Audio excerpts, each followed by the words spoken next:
ओम सभी को नमस्ते। आइए एक विचार करते हैं, क्योंकि जीवन में अगर हम नए नए और शुद्ध रूप में विचार करेंगे तो वास्तव में जीवन बहुत अच्छा बनेगा। और जब हम अच्छे विचार करने छोड़ देते हैं तो जीवन नष्ट हो जाता है, जीवन बर्बाद हो जाता है। तो एक विचार आज हम फिर से करते हैं। आजकल कई बार हम जब भी किसी खेल ग्राउंड में जाते हैं, मैदान में जाते हैं, तो वहाँ पर देखते हैं किसी अखाड़े में या कबड्डी का मैदान है इस रूप में। वहाँ पर हम देखते हैं कि लड़के और लड़की कई बार साथ खेलते हैं।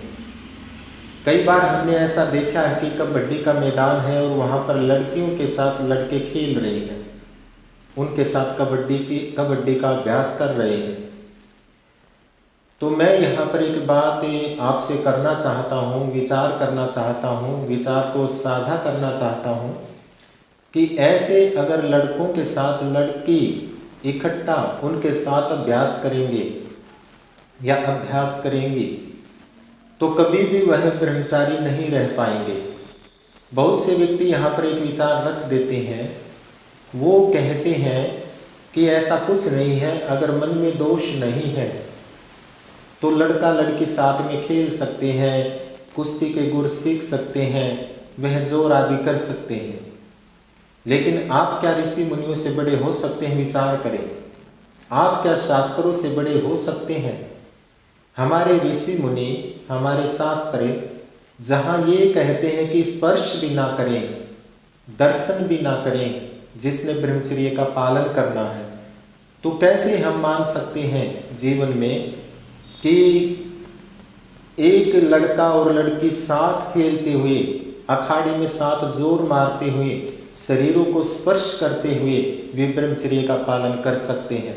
यह कभी भी ऐसा नहीं हो सकता, क्योंकि ऋषियों से हम बड़े नहीं हैं, हम शास्त्रों से बड़े नहीं हैं। क्योंकि हमारे शास्त्र कहते हैं कि जब एक लड़के का और लड़की का शरीर आपस में गहराई से दर्शन करता है, स्पर्श करता है, तो उनकी इंद्रियों में वेग आता है। और वेग कहते हैं किसी भी चीज़ का, जैसे किसी को शौच आदि का विश्वास होता है बहुत अधिक तेज, वो वेग को नहीं रोक सकते। तो जब वेग आता है तो वह रुक नहीं पाएगा। उस वेग में काम इंद्रियां, जो हमारी कर्मेंद्रियां होती हैं, वह जग जाएंगी, और जब वह जगने पर उनमें वेग आने पर रुक नहीं सकता। तो एक इसमें घटना भी याद आती है, जो पिछले ही महीने लगभग नवंबर में 10 तारीख को 2021 में ही जो हलालपुर गांव में एक एकेडमी चलती थी, पवन कुमार सुशील कुमार एकेडमी जो चलती थी, उसमें मुख्य रूप से कोच वहां पर थे पवन, जो वहां पर लड़कियों को भी कुश्ती के गुर सिखाते थे और वहां पर साथ में लड़कों को भी सिखाते थे। और आपने ये समाचार सुना भी होगा कि पिछले ही महीने उसमें जो भी वहाँ पर गोलियाँ चली, तो उसमें पवन ने अपने ही शिष्य, जो वहाँ उसके पास से कुश्ती सीखने आती थी, उसको गोलियों से मार दिया, उसकी हत्या कर दी, और साथ में उसके भाई को भी, और उसकी माता गंभीर रूप से घायल हो गई थी। तो आप विचार कर सकते हैं, वहाँ पर उस बालिका ने, लड़की ने यही बताया था कि जो ये मेरे कोच हैं, ये मेरे साथ छेड़खानी करते हैं। अब ये उसी का तो परिणाम है, जो वहाँ पर वे लड़की सीखने जाती थी और वह पवन कोच उनको सिखाता था कुश्ती के गुर, और सिखाते समय लड़की के साथ स्पर्श होता है, शरीर पता न कहाँ कहाँ हाथ लग जाते हैं। तो यहाँ ऋषियों की बात का उल्लंघन किया गया, यहाँ शास्त्रों की बातों का उल्लंघन किया गया, इसलिए यह घटना घट गई। और आजकल हम ऐसा भी देखते हैं, और ये ऐसा होना नहीं चाहिए जो आजकल हम देखते हैं कि एक बाइक पर 3-3 4-4 बैठते हैं, उसमें लड़का भी बैठा हुआ है, उसमें बीच में लड़की बैठी हुई है, और उनके शरीर बहुत अधिक मात्रा में स्पर्श हो रहे हैं।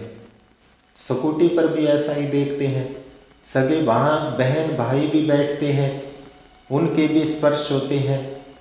तो यहाँ तो ऋषि मुनि कहते हैं कि एकांतवास या स्पर्श सगे बहन भाई भी ना करें शरीर का स्पर्श, क्योंकि वो जानते हैं जब शरीर का स्पर्श होता है तो काम इंद्रियां जो होती है, कर्मेंद्रियां जो होती है, उनमें वेग आ सकता है।